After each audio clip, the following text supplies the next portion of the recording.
Mabilis na chikahan tayo para updated sa showbiz happenings. Kasal na sina Benjamin Alves at Chelsea Robato. Nagpalitan sila ng kanilang I-do's sa Santuario de San Antonio Parish sa Forbes Park sa Makati.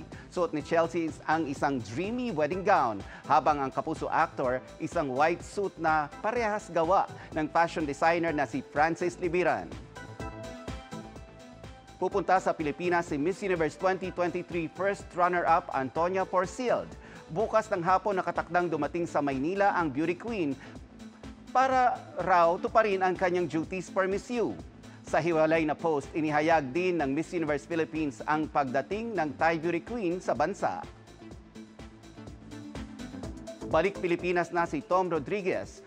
Sa isang IG snap ng manager ni Tom na si Popoy Caritativo, ibinahagi niya ang litrato kasama ang aktor na kinunan sa isang restaurant sa Mandaluyong. Lumipad si Tom papuntang Arizona sa USA noong 2022, kasunod ng paghihiwalay nila ni Carla Abellana. Mga kapuso, maging updated sa showbiz happenings anumang oras. Mag-subscribe sa GMA Integrated News sa YouTube. At para sa mga kapuso abroad, bisitahin ang GMA Pinoy TV at www.gmanews.tv.